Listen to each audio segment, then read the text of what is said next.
Perhatian, PDKT Online akan dimulai beberapa saat lagi. Mari siapkan hati kita untuk memuji dan menyembah Tuhan. Shalom, Sobat DCM Ministry yang dikasih Tuhan Yesus. Puji syukur pada Tuhan, hari ini kita bisa kembali berjumpa dalam PDKT Online dan kondisi yang baik, tanpa kekurangan sesuatu apapun. Di tengah dunia yang semakin tidak menentu dengan begitu banyak kekhawatiran dan juga keresahan, kita melihat bagaimana orang-orang berlomba mencari yang namanya ketenangan. Ada yang mencarinya lewat liburan, pencapaian, bahkan juga pelarian. Padahal sesungguhnya ketenangan sejati itu tidak bisa kita temukan dari situasi atau kondisi di luar diri kita. Kalau hidup kita hanya bergantung kepada situasi, maka damai yang kita dapat rasakan hanyalah damai yang semu. Karena keadaan bisa berubah kapan saja. Sobat DCM Ministry perlu tahu dan juga ingat, tenang itu bukan soal keadaan, tapi soal kondisi hati. Tenang itu lahir dari iman yang percaya penuh kepada Tuhan, buah dari hati yang berserah dan dipenuhi hikmat yang daripada Tuhan. Jadi kalau hari-hari ini kamu sedang rindu untuk hidup dalam damai yang bukan hanya sekarang, tapi juga minggu depan, tahun depan, bahkan sampai selama-lamanya, maka sekaranglah waktunya kita mengambil keputusan kepada siapa kita percaya dan di jalur mana kita berjalan. Karena penting sekali bagi kita untuk tidak keluar dari jalur hikmat Tuhan, sebab sekali kita melenceng, kita bisa mudah untuk tergelincir. Dan musuh jiwa kita yaitu si iblis, selalu siap mengintai dan menunggu kapan kita jatuh. Itulah sebabnya hari ini saya rindu kita belajar bersama dari Yakobus pasal yang ketiga, untuk menemukan bagaimana hikmat surgawi daripada Tuhan bekerja di dalam hidup kita, agar hati kita tetap tenang meskipun dunia tidak selalu bersahabat. Namun sebelum kita lanjut untuk membahas firman Tuhan pada hari ini, seperti biasanya, mari kita terlebih dahulu bersatu hati di dalam doa. Tuhan Yesus, terima kasih buat kebaikan-Mu. Hari ini Engkau masih memberi kami kesempatan untuk berkumpul dan belajar firman-Mu bersama. Kami percaya Engkau sendiri yang memanggil kami untuk duduk diam sejenak mendengarkan isi hati-Mu. Tolonglah kami ya Tuhan, tenangkan hati kami, fokuskan pikiran kami dan bukakan telinga rohani kami, supaya setiap kebenaran yang dibagikan hari ini melalui hamba-Mu bisa menguatkan, mengubahkan dan menolong kami untuk hidup lebih dekat dengan Engkau. Kami serahkan waktu ini sepenuhnya ke dalam tangan-Mu, sembunyikan hamba di balik salib-Mu di dalam nama Tuhan Yesus. Mari kita yang percaya dan berdoa bersama kita katakan, Amin. Shalom, menyapa kembali Bapak Ibu, Saudara-saudariku, Sobat DCM Ministry dimanapun berada. Sharing pada hari ini saya berjudul Hikmat Sorgawi, Kunci Hati yang Tenang.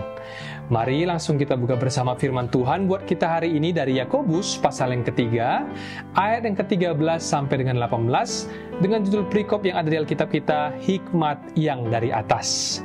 Kita akan baca dulu semua ayatnya bersama-sama, lalu kita akan bahas satu persatu kemudian. Yakobus 3 ayat yang ke-13 dikatakan demikian firman Tuhan. Siapakah di antara kamu yang bijak dan berbudi? Baiklah ia dengan cara hidup yang baik menyatakan perbuatannya oleh hikmat yang lahir dari kelemah lembutan. Jika kamu menaruh perasaan iri hati dan kamu mementingkan diri sendiri, ayat 14, janganlah kamu memegahkan diri dan janganlah berdusta melawan kebenaran.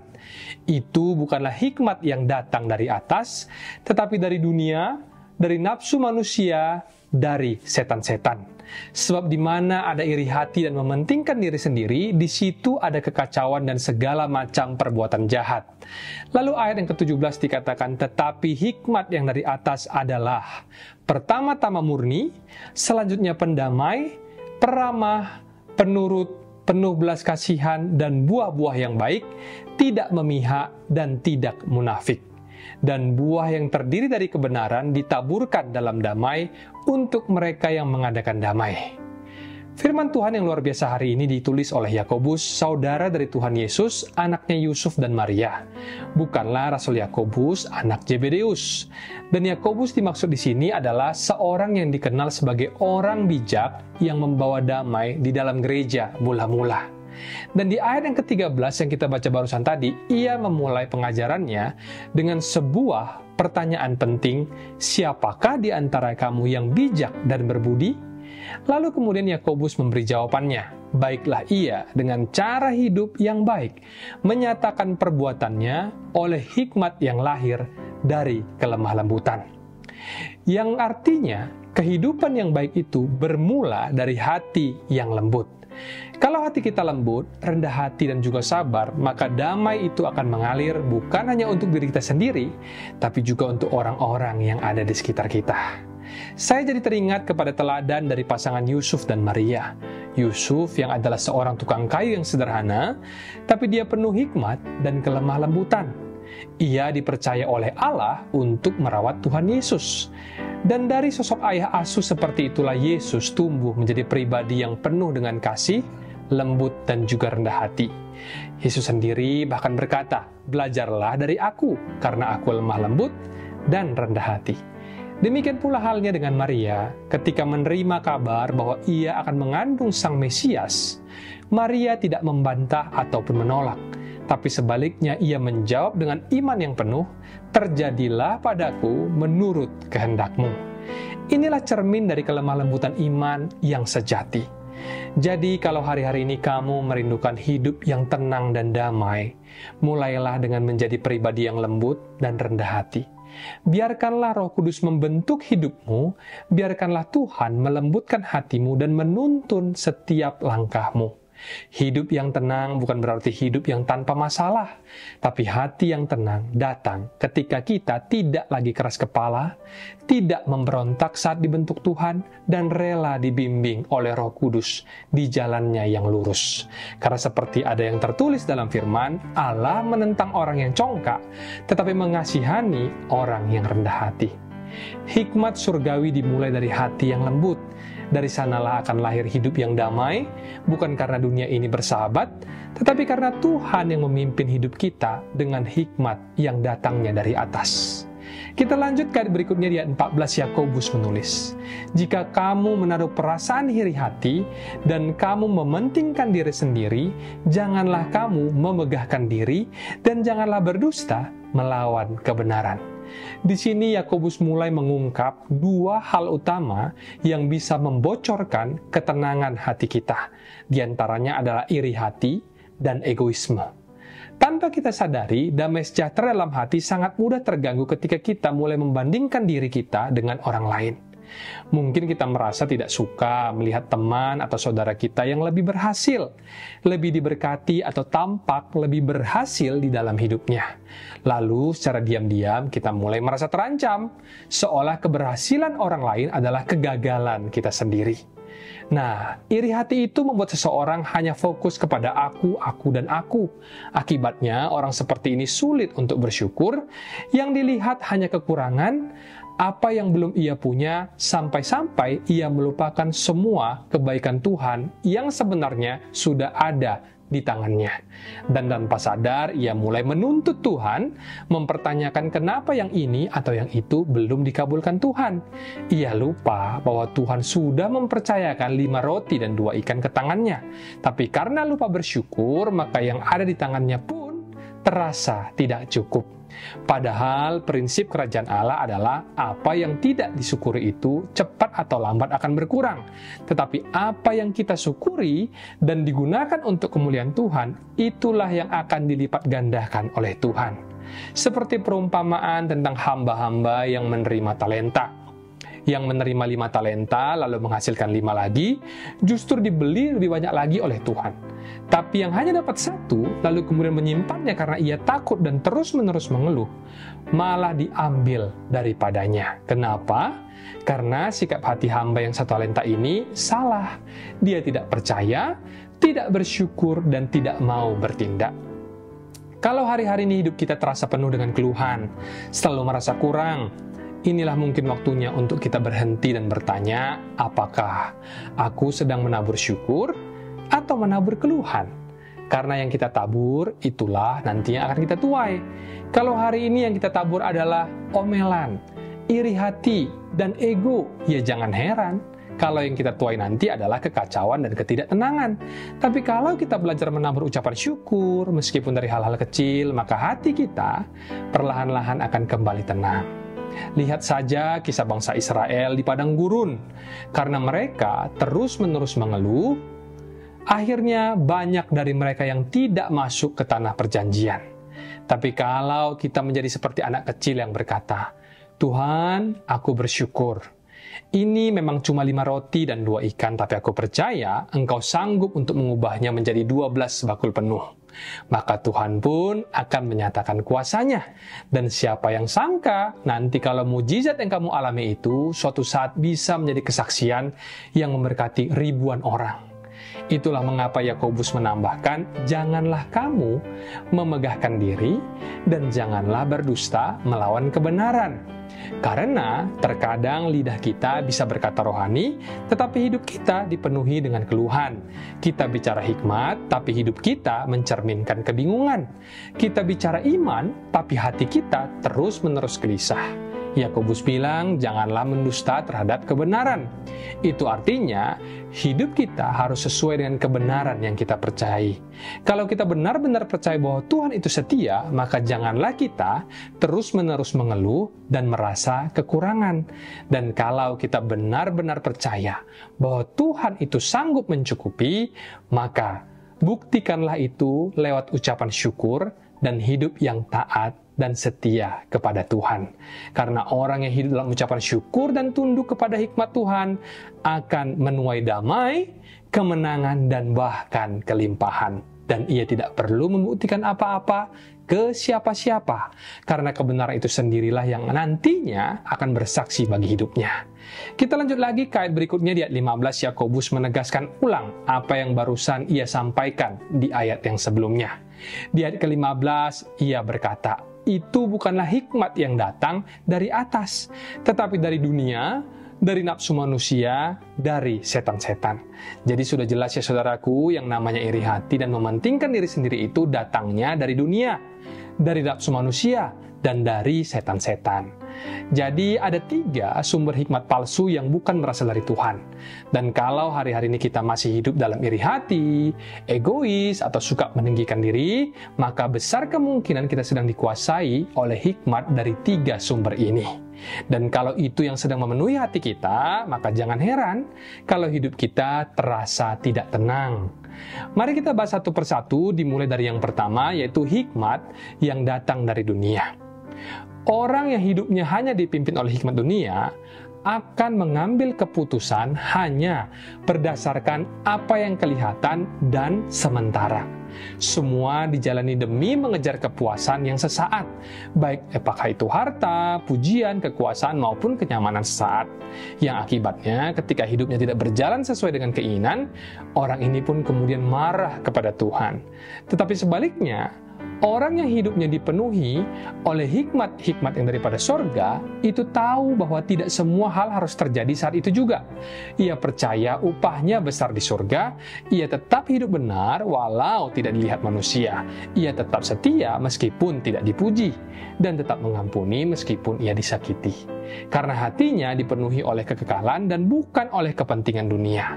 Sementara orang yang hanya mengikuti hikmat dunia akan berpikir, kalau saya dilukai, maka saya harus balas. Kalau saya dihianati, maka dia pun juga harus tahu rasanya dihianati. Prinsipnya mata ganti mata, gigi ganti gigi. Padahal bukankah kita percaya bahwa Tuhan itu adalah hakim yang adil? Bukankah ada penghakiman kekal yang jauh lebih berat daripada sekedar balas dendam hari ini? Itulah mengapa Yesus berkata, kasihilah musuhmu dan doakanlah mereka yang menganiaya kamu. Karena orang yang hidup dengan hikmat surgawi tidak akan tega membiarkan musuhnya binasa. Ia justru berdoa, Tuhan, ampuni mereka, sadarkan mereka, dan selamatkanlah mereka. Yang kedua, hikmat yang dari nafsu manusia adalah hikmat yang lahir dari ego dan keinginan pribadi.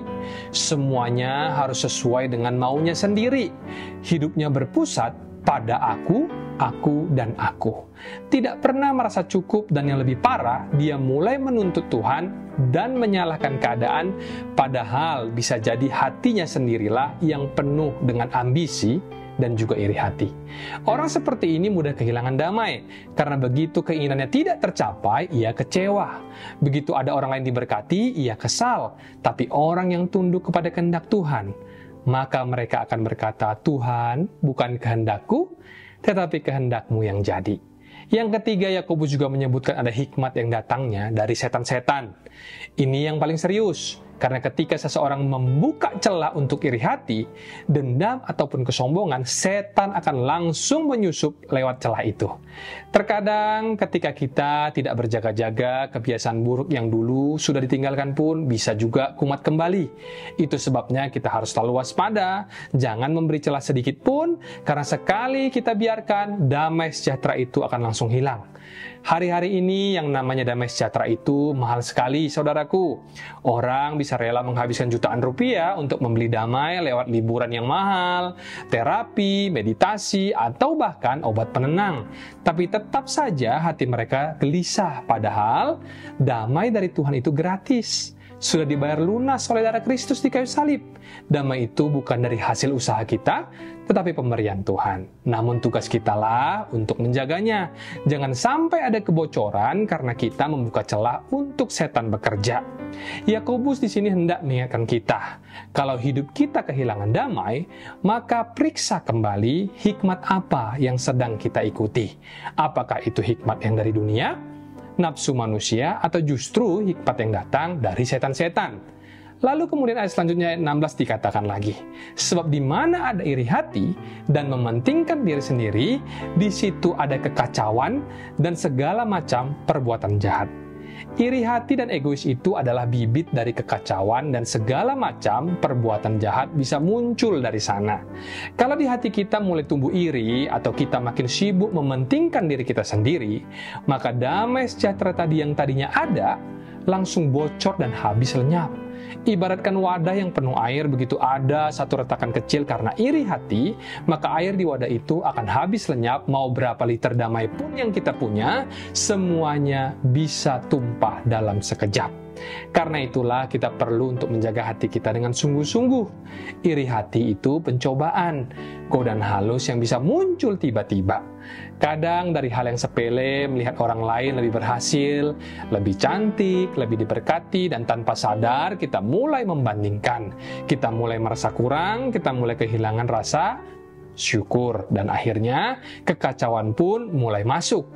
Jadi kalau kita mau hidup tenang, pasang tapal kuda. Fokus ke depan, jangan sibuk melihat ke kanan atau ke kiri, belajar senang saat orang lain senang, belajar mengucap syukur untuk apa yang kita punya, dan yang paling penting, berdoalah, supaya hati kita tetap murni. Karena hati yang murni, yang tidak iri, dan tidak egois, itulah tanah subur untuk benih damai itu bertumbuh di dalam hidup kita. Tapi hikmat yang dari atas ayat 17 adalah, pertama-tama murni, selanjutnya pendamai, peramah, penurut, penuh belas kasihan, dan buah-buah yang baik, tidak memihak dan tidak munafik. Ayat ke-17 ini adalah kebalikan dari semua hal yang bisa membocorkan damai sejahtera kita. Kalau sebelumnya Yakobus menyebutkan akar daripada kegelisahan adalah iri hati dan egoisme, maka sekarang dia menunjukkan apa-apa saja yang justru memperkuat dan menjaga damai sejahtera di dalam hati kita. Yang pertama-tama itu murni, yang artinya punya motivasi hati yang bersih. Hati yang nggak penuh manipulasi, tidak ada maksud tersembunyi.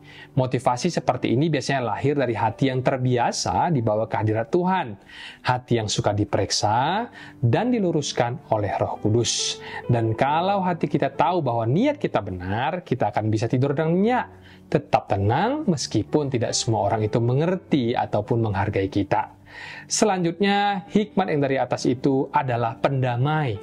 Suka melihat orang akur, senang mendamaikan yang berselisih, dan bukan jadi orang yang malah menyulut api atau orang yang senang menyebarkan gosip.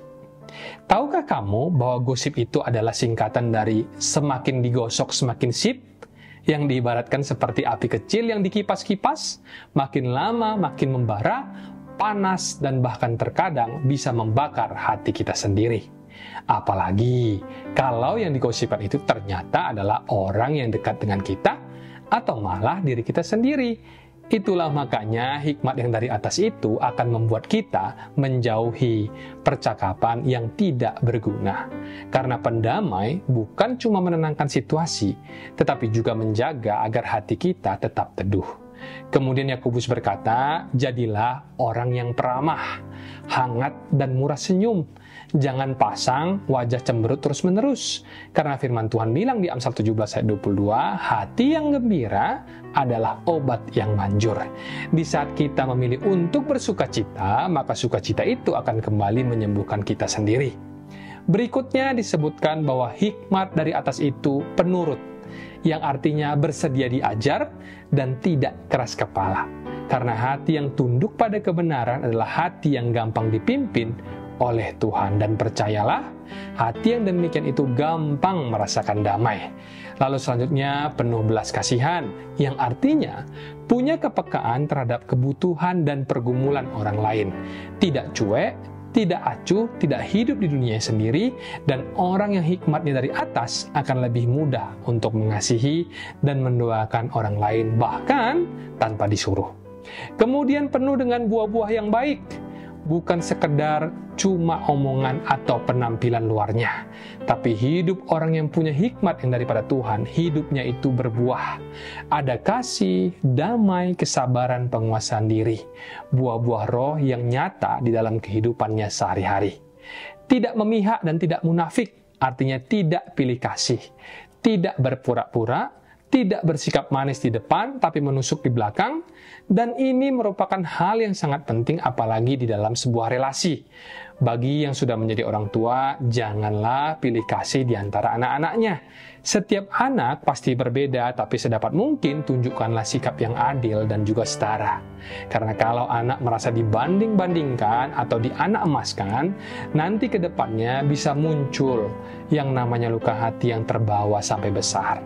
Jadi, hikmat dari atas bukan hanya soal kepintaran atau tahu banyak ayat Alkitab, tetapi soal bagaimana karakter kita mencerminkan sifat Kristus.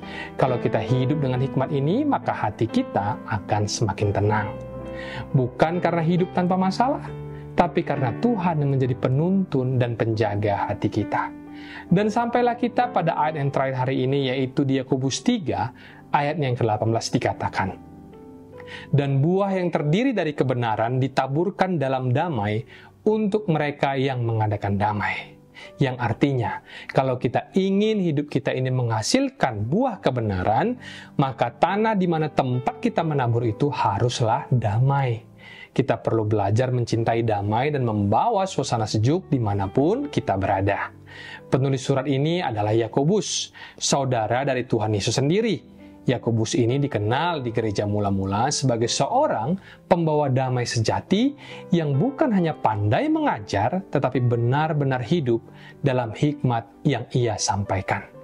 Kemanapun dia pergi, dia meneduhkan, bukan karena kata-katanya yang manis, tapi karena hatinya dipenuhi oleh Roh Kudus, dan ketika hati itu penuh dengan Roh Kudus, maka ucapan kita pun akan memancarkan kasih dan juga keteduhan.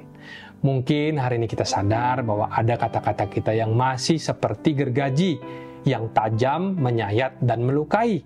Terkadang kita membungkusnya dengan kalimat, cuma bercanda kok. Tapi sebenarnya kita sedang menyakiti orang lain. Dan kalau ada dari antara kita yang demikian, mari kita minta kepada Tuhan untuk mengajar kita berkata-kata dengan kasih. Kita mau belajar seperti Yakobus, yang bukan cuma tahu kebenaran, tetapi juga menghidupi kebenaran itu sebagai pembawa damai. Karena damai itu tidak muncul begitu saja. Damai itu perlu ditabur, dipelihara, dan juga disiram. Damai hanya bisa tumbuh di tangan orang-orang yang memang mau hidup sebagai pembawa damai. Dan ada hal juga yang perlu kita renungkan, bahwa orang yang senang melihat orang berbahagia itulah pertanda bahwa orang itu hatinya sehat. Tapi kalau kita justru senang melihat orang jatuh, susah, ataupun terluka, itu pertanda berarti ada sesuatu hal yang perlu dipulihkan di dalam diri orang tersebut. Namun perlu diingat, yang namanya pembawa damai itu bukan berarti menyenangkan semua orang loh ya, atau bukan menjadi people pleaser yang kompromi dengan berbagai macam hal yang salah. Karena kasih yang sejati itu juga tahu bagaimana menegur dengan lembut dan penuh maksud untuk menyelamatkan dan bukan untuk menjatuhkan. Itulah damai yang sejati.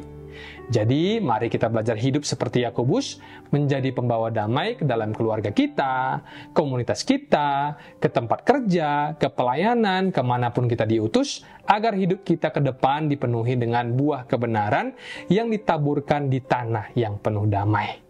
Dari sharing kita hari ini yang berjudul Hikmat Surgawi, Kunci Hidup yang Tenang, ada 4 poin yang bisa kita petik. Yang pertama, hati yang tenang dimulai dari karakter yang lembut. Yesus memang tidak pernah berjanji bahwa hidup kita akan bebas dari masalah. Tapi Dia menjanjikan damai saat ketika kita tengah berada di dalam masalah. Dan damai itu tidak datang karena keadaan yang berubah, tapi karena karakter kita yang selaras dengan hikmat Tuhan. Kalau kita hidup dengan hati yang lembut, tidak keras kepala, tidak ngotot dengan keinginan sendiri dan mau dibentuk oleh Tuhan, maka hati kita akan jauh lebih tenang apapun situasinya. Poin kedua, iri hati dan egoisme itu perusak ketenangan. Saat kita sibuk membandingkan diri dengan orang lain, cemburu atas berkat orang, atau merasa hidup ini tidaklah adil, apalagi kalau setiap hari hanya diisi dengan omelan dan rasa kurang, maka jangan heran kalau damai itu akan langsung lenyap. Tetapi sebaliknya, ketika kita belajar bersyukur, merasa cukup, dan tetap percaya bahwa Tuhan tahu apa yang terbaik buat kita, maka disitulah nanti hati mulai terasa damai. Poin ketiga, hikmat dari dunia bikin hati gelisah, tapi hikmat dari Tuhan bikin hati damai. Hikmat dunia itu lahir dari ego, emosi, bahkan bisa dipengaruhi tipu daya iblis. Tapi hikmat yang dari Tuhan, seperti yang tadi dikatakan oleh Yakobus, itu murni, pendamai, penuh belas kasihan, tidak pilih kasih, dan tidak munafik. Jadi, kalau cara pikir dan cara hidup kita dibentuk oleh hikmat surgawi, maka tanpa kita sadari hidup kita akan terasa lebih ringan, lebih adem dan pasti, lebih tenang. Dan poin yang terakhir atau poin yang keempat, hidup yang tenang adalah hasil dari benih yang kita tabur. Yakobus 3 ayat yang ke-18 tadi berkata, buah kebenaran ditaburkan dalam damai oleh mereka yang mengadakan damai. Yang artinya, bahwa damai itu ditabur. Kalau yang kita tabur dalam hidup kita adalah perkataan yang membangun, sikap-sikap yang membawa sejuk, dan kasih yang nyata, maka damai akan kembali ke dalam hidup kita. Tapi kalau yang kita tabur setiap hari itu hanyalah keluhan, iri hati, atau amarah, maka wajar kalau hati akan terasa kacau dan jauh daripada damai. Jadi kalau selama ini hati kita sering gelisah, marah, atau lelah dengan semua hal yang terjadi, mungkin inilah waktunya kita untuk kembali introspeksi. Apakah hidup kita sedang dituntun oleh hikmat dunia atau hikmat yang datang dari sorga? Hari ini mari kita ambil keputusan baru untuk mulai menabur hikmat sorgawi di dalam hidup kita. Lewat cara bicara kita, cara kita merespon orang lain, dan cara kita melihat diri kita sendiri dan juga melihat Tuhan. Ingatlah, ketenangan yang sejati tidak datang dari liburan yang mewah, pencapaian yang tinggi, ataupun semua keinginan kita yang terpenuhi. Tapi dari hati yang selaras dengan surga, hati yang dipenuhi oleh hikmat dari Tuhan sendiri, dan kalau damai yang dari Tuhan itu sudah tinggal di dalam hati kita, selama kita tidak membuka celah, tidak ada seorang pun yang bisa mencurinya dari kita. Demikian sharing kita hari ini. Mari kita tundukkan kepala, kita bersatu hati di dalam doa. Tuhan Yesus yang baik, terima kasih untuk firman-Mu hari ini. Kami bersyukur karena Engkau terus menuntun kami untuk hidup dengan hikmat surgawi yang membawa ketenangan, kelembutan, dan damai di hati kami. Tuhan, kami berdoa secara khusus untuk setiap sobat ECA Ministry di mana mereka berada. Kalau ada yang sedang gelisah, kuatkanlah hatinya. Kalau ada yang lelah, pulihkanlah jiwanya. Kalau ada yang sedang menanti jawaban Tuhan, berikanlah pengharapan dan damai yang sejati. Tolong semua kami ya Tuhan, agar kami tidak hidup dengan hikmat dunia, tapi terus belajar mengandalkan Engkau dan hidup dalam hikmat surgawi. Terima kasih ya Tuhan, kami serahkan hidup kami ke dalam tangan-Mu. Dalam nama Tuhan Yesus, mari kita yang percaya dan berdoa bersama kita katakan, Amin. Mari kita buka hati dan angkat tangan kita untuk menerima berkat daripada Tuhan. Terimalah kiranya berkat dari Allah Bapa, cinta kasih Tuhan Yesus Kristus, penyertaan Allah Roh Kudus akan menyertai hidupmu mulai hari ini bahkan sampai kali yang kedua Tuhan Yesus datang menjemput kita, namamu tercatat di dalam kitab kehidupan. Dalam nama Tuhan Yesus yang percaya dan diberkati, katakan bersama, amin, amin, amin. Tuhan Yesus memberkati, shalom dan sampai jumpa.